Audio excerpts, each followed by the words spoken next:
Hey gang, and welcome back. Just a reminder, you can now use the promo code MTGMudsta, all caps, at flipsidegaming.com. You'll get 10% off orders over $10 and help with the channel at the same time. Additionally, Flipside Gaming is going to be giving away a box of Battle Bond to celebrate my 20,000 subscribers. For entry, all you have to do is use the promo code MTGMudsta on any order over $10 and you'll be entered to win. You can do multiple entries for each time you use the promo code. The time frame for this giveaway is between June 1st and June 30th, with the drawing happening in July. This week, we're back to a regular old EDH game with no hijinks, no gimmick, no theme, no nothing. Just commanders smashing it out. We've got Dan the Man playing Phenax, and he keeps a hand with Sphinx's Tutelage, Animate Dead, 3 Islands, and 2 Swamps.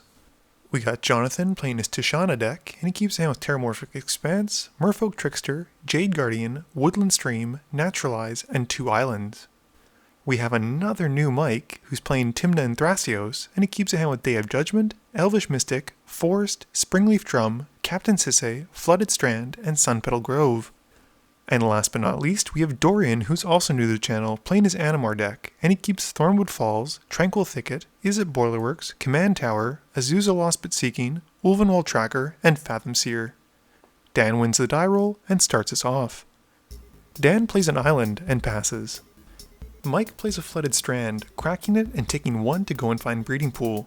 He takes 2 to have it come into play untapped, and he casts Elvish Mystic and a Lotus Petal before passing. Jonathan plays a tapped Thornwood Falls and passes. Dorian plays Command Tower and casts Llanowar Elves before passing. Dan plays a Swamp and passes. Mike plays a Sunpetal Grove and casts Tymna. Moving to combat, he swings the Mystic at Jonathan for 1. In his post-combat main phase, he loses 1 and draws a card with Tymna's ability. Jonathan plays an island and passes. Dorian plays an Izzard Boilerworks, bouncing his Command Tower and passes. Dan plays an island and casts Sphinx's Tutelage, passing.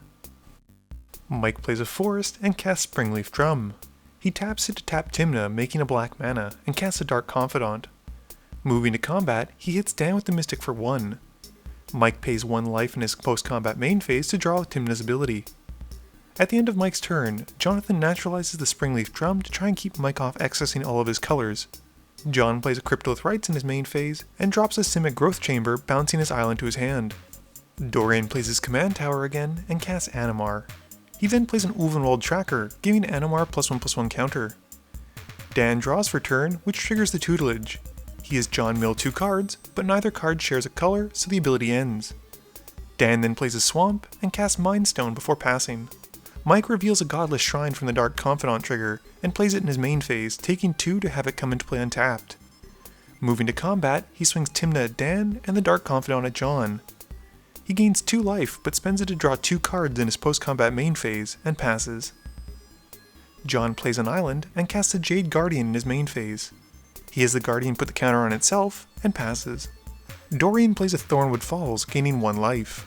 He then casts Azusa, giving Animar another +1/+1 counter, and needs to only pay 1 mana to cast a Morph creature, giving Animar another counter.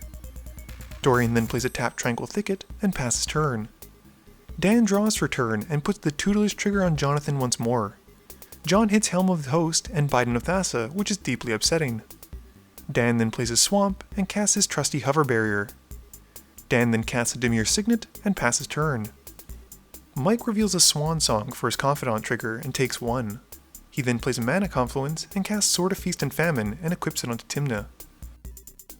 Moving to combat, Mike swings Tymna at Dorian, dealing 4, gaining 4 life, forcing Dorian to discard a card, and untaps all of his lands. Mike chooses not to pay life in his second main phase, and passes. John draws and plays an island. He casts a Master of Pearl Trident, and suddenly Island Walk seems like a great ability to have on a table full of blue. Dorian has to only tap 2 mana to cast Mulldrifter normally, getting to draw 2 cards and giving Animar another counter. He then pays 2 to cast Soul of the Harvest, but Jonathan counters it with a counterspell. Dorian then has to settle for Trigon Predator, giving Animar another counter, and moves to combat. Dorian hits Jonathan with the Animar for 7 points of commander damage, and he passes to Dan. Dan draws for turn, and has the Tutelage trigger target Dorian. Dorian hits 2 green cards, and is forced to repeat the process. He hits another 2 creatures that share green, and repeats once more. He finishes with an Elvish Piper and a Simic Manipulator before Dan moves to his main phase.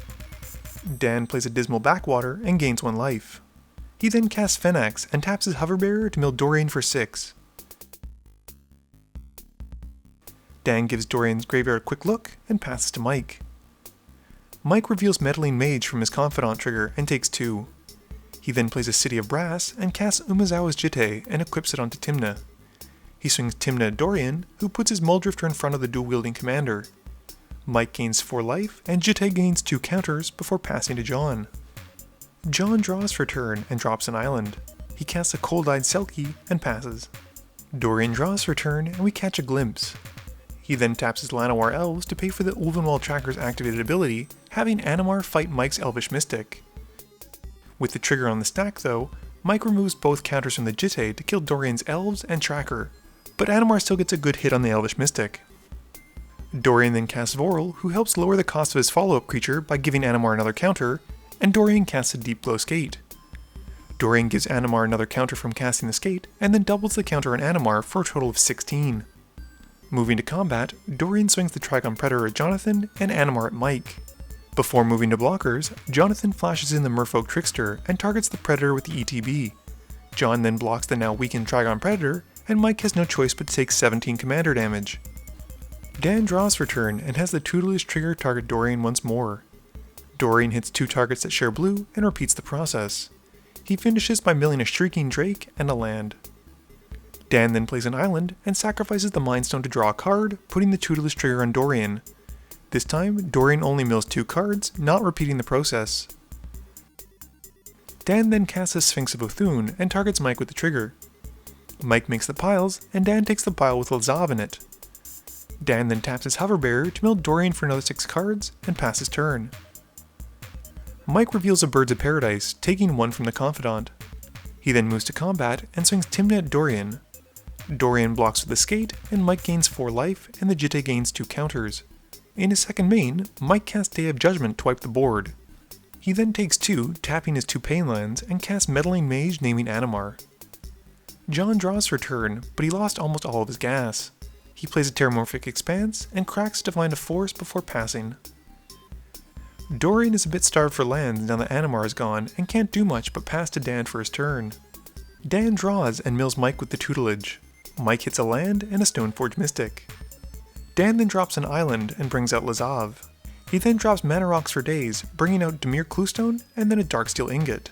With nothing else, he passes to Mike. Mike draws for turn and plays a tapped Temple Garden. He casts a Reclamation Sage, blowing up the Tutelage. Mike then takes 1 to pay for the equip cost of the Sword of Feast and Famine, and puts it onto the Meddling Mage. Moving to combat, he hits Dorian for 4, forcing him to discard a card, and Mike gets to untap his lands. Mike then passes. Jonathan's turn is quite short, as he casts a Merfolk Mistbinder and passes turn. Dorian draws and cycles Lonely Sandbar. He then plays an Arch of Oraska and passes. Dan draws for turn and pays 4 to cast Dreamborn Muse. He plays Mortuary Mire, putting the Hover Barrier back on top, and passes. At the end of turn, Mike removes the counters from his Jitte to kill the Muse. Mike plays a Drowned Catacombs as a land for turn, and pays to re-equip the Jitte onto the Rex Sage. He then pays 4 to cast Captain Sisay, and moves to combat. He swings both of his creatures at Dorian for 6, and Dorian discards the last card in his hand. John draws for turn, and casts Thassa before passing. Dorian plays a Temple of Epiphany, scrying 1 and keeping it on top. Dan pays 3 in his main phase to recast his Hover Barrier. He then pays 2 mana to cast Animate Dead, bringing back the Dreamborn Muse. At the end of Dan's turn though, Mike flashes in Restoration Angel, flickering the Reclamation Sage to destroy the Animate Dead, which kills the Dreamborn Muse. Mike pays 2 in his main phase to equip the Restore Angel with the Jitte. He then casts Green Sun Zenith, where X is 2 to go and find Gadok Teague. Moving to combat, the Meddling Mage goes at Jonathan, and the Restore Angel and the Rex Sage go at Dorian. Jonathan has nothing to discard, but Mike forgets to untap his lands, and he passes. Jonathan scries the top card of his library, and keeps the Merfolk Sovereign there. He draws it, and casts it for turn before moving to his combat step. Jonathan gives his Merfolk Mistbinder unblockable with Thassa, but before he's even able to declare attacks, Mike destroys it with an Abrupt Decay. Dorian plays his Rattleclaw Mystic that he drew for turn and passes. At the end of turn, Dan taps his Darksteel Ingot to pay for the Dimir Signet, which in turn pays to sacrifice his Dimir Cluestone to draw a card. Sequencing.